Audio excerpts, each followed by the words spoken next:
Recentemente, a demissão de um professor da USP, uma das universidades mais respeitadas do país, chamou a atenção para um problema grave, o plágio. Essa prática criminosa sempre existiu, mas se espalhou mesmo com as facilidades da internet. Em Brasília, um caso chamou a atenção pela ousadia do estudante. O caso aconteceu na Universidade de Anápolis, no estado de Goiás. O estudante do último semestre de administração ainda nem tinha começado a apresentar o trabalho de conclusão de curso à banca examinadora quando foi informado de que estava reprovado. A explicação dos professores foi que na monografia do aluno havia páginas inteiras copiadas de outro autor. Se o aluno se baseia em trabalhos de outrem, isto é perfeitamente legal. A pessoa cita o trabalho e diz de quem é o trabalho e depois comenta. Agora, se o indivíduo se apropria do texto, dando a entender que ele é o autor deste trabalho de terceiros, aí ele está cometendo não plágio, mas sim contrafação.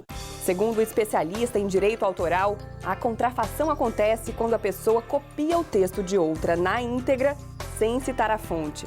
Já o plágio é caracterizado pelo que se chama de maquiagem de uma obra literária. O plagiador também se apropria da ideia de um autor, mas muda algumas palavras e frases da redação original. Nos dois casos, há a prática de crime. O infrator pode ser processado e ir parar na cadeia ou ser obrigado a pagar indenização ao verdadeiro autor da publicação copiada. Mas muita gente parece não se preocupar. Quem estuda sabe, essas são práticas disseminadas no ambiente escolar. Muito comum. Eu acho que todo mundo já deve ter feito. Não é raro.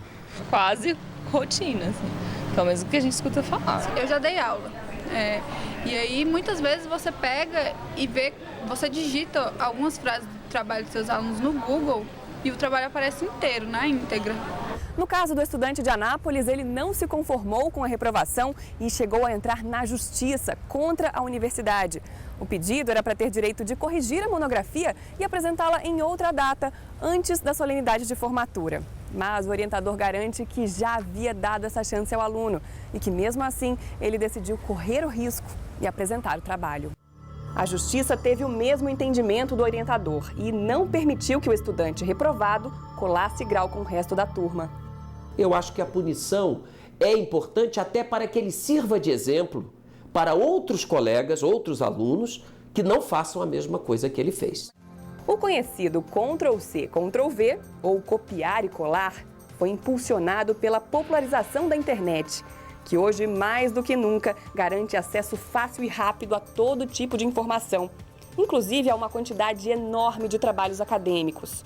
Uma tentação para muita gente. Se eu falar aqui que eu nunca fiz isso, eu vou estar mentindo. Se tem um trabalho já pronto, fica bem mais fácil ele ir lá, né? Pelo menor esforço, ele vai lá e resolve, né? Eu acho que é total preguiça mesmo, é falta de vontade de aprender também, né?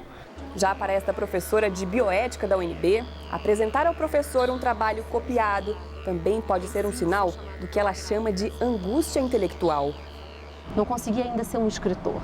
Admirar tanto as suas fontes, mas não ser capaz ainda de criar, como aquelas fontes das quais você se inspira. Há um crítico literário que chama isso a angústia da influência.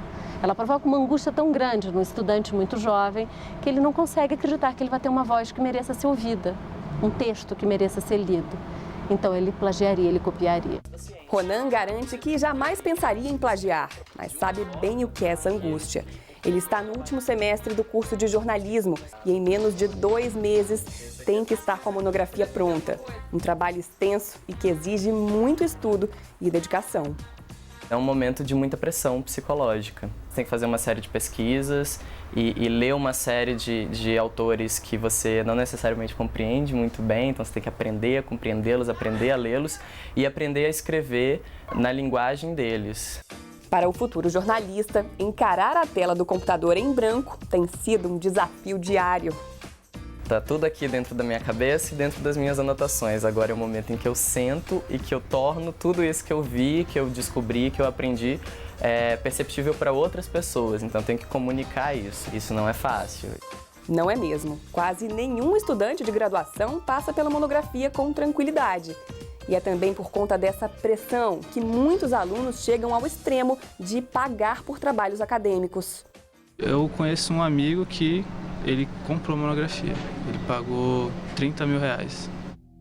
O que antes era feito às escondidas, hoje se prolifera na internet. A ousadia é tanta que os murais das universidades também estão repletos de propagandas. Algumas disfarçadas, outras com mensagens bem claras. Ligamos para 2 números anunciados em sites. No primeiro telefonema, um homem desconfiado fez uma série de perguntas, mas acaba revelando como é o trabalho do que ele chama de equipe. Minha área é farmácia, né? Então, dentro da farmácia, a gente elabora o trabalho em função do que o aluno solicita. A gente nunca falhou com ninguém até hoje. Pergunto em quanto ficaria o trabalho e ele disfarça. Diz que é preciso responder a um questionário pela internet. Não passamos nenhuma informação por telefone. Na outra ligação, um homem que se identifica como um professor atende o telefone. Primeiro pergunta o que eu queria exatamente. Diante da minha resposta, propõe um encontro.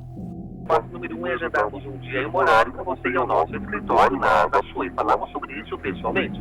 Quis saber quanto custaria a monografia e ele perguntou onde eu estudava. Para o UNB, para com isso, você pode pagar assim. Não se preocupe que não chega nem a 10 mil, vai devagar, tá? Na avaliação de especialistas, esse é um mal que cabe às universidades enfrentar. Se não for através da conscientização, que parece que é difícil, né? Porque eu acho que a gente, como professor, o que mais cansa de falar é que isso não é correto, né? Às vezes tem que ser pela punição. O aluno também deve estar consciente de que o único prejudicado é ele mesmo. O objetivo principal de uma experiência universitária é uma experiência de aumentar o seu capital intelectual. Ao plagiar, só houve perda do tempo.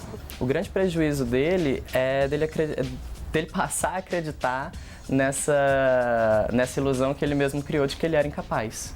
E aí, no plágio dele, nessa vitória de ter conseguido enganar a sua banca ou enganar o processo, ele continua acreditando que ele era incapaz. E aí, quando que ele vai ter a oportunidade de se mostrar capaz?